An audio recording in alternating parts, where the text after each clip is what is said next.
আসসালামু আলাইকুম। সৌদি প্রবাসী ভাইদের জন্য খুব বড় একটা সুখবর। যারা সৌদি আরব আছেন, ব্যবসা করেন, এতদিন আপনারা কফিলের দিন ব্যবসা করতেন, আপনাদের জন্য খুব বড় একটা সুখবর। এখন থেকে সৌদি আরব কফিল ছাড়াই আপনারা ব্যবসা করতে পারবেন। যেমন আপনি চাইলে নিজের নামে লাইসেন্স করে নিতে পারবেন, করে তারপরে আপনি ব্যবসা করতে পারবেন।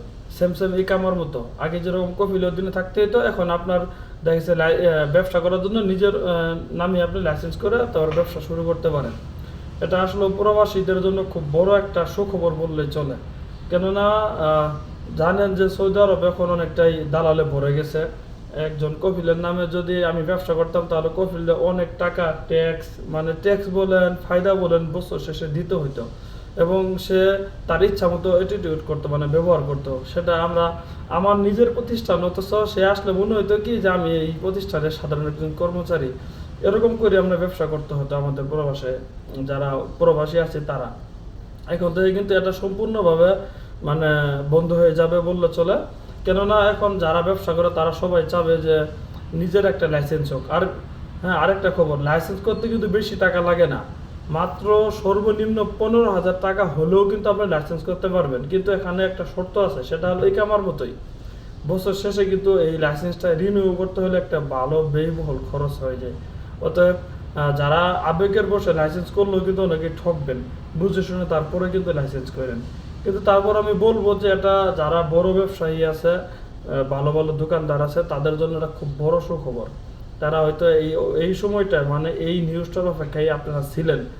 এবং আপনারা জানেন যে অনেক সৌদি আছে এই শুধুমাত্র এই জিম্মাদার, মানে এই যে তার নামে দোকানদার হওয়ার কারণে কিন্তু খুব মানে বাজে অ্যাটিটিউড পর্যন্ত করতো এই দোকানদারের মালিকের সাথে। কিছু একটা হলেই বলতো ইয়াল্লা বাররা ইয়াল্লা বাররা, মানে নানান ধরনের একটা টর্চার করতো বললে চলে। এখন থেকে অন্তত একটা স্বস্তির পেলাম যে এই টর্চার থেকে কিছুটা হলেও আমরা রেহাই পাবো। কেননা যারা সৌদি মানে কফিল আছে তারাও এখন থেকে চিন্তা করবে, যদি আমি আমার এই দোকানদারের সাথে, মানে আমার এই ব্যবসায়িক সাথে যদি একটু বেশি খারাপ ব্যবহার করি, তাহলে হয়তো সে নিজে থেকে একটা লাইসেন্স করবে। অতএব এখন থেকে কিন্তু এই আইনের ফলে কিন্তু প্রবাসীরা অনেক ভালো একটা মানে সুফল পাবে, এটা আমি আশা করি ইনশাল্লাহ। তো আপনারা যারা ব্যবসা করেন তারা তো এখন খুব আলহামদুলিল্লাহ ভালো মতো ব্যবসা করতে পারবেন। দোয়া করি সবাই নিজের নামে লাইসেন্স করে ভালো একটা ব্যবসা দাঁড় করান, এবং আমাদের জন্য দোয়া করবেন, আমরা প্রবাসীর জন্য ভালো থাকি। দিন শেষে প্রবাসী ভালো থাকলে দেশে ভালো বেনিফিট যাবে, ভালো রেমিটেন্স যাবে, এটাই কিন্তু সবচেয়ে বেশি। তো অবশ্যই দোয়া করবেন আমাদের জন্য। সবাই ভালো থাকবেন, সুস্থ থাকবেন। আসসালামু আলাইকুম।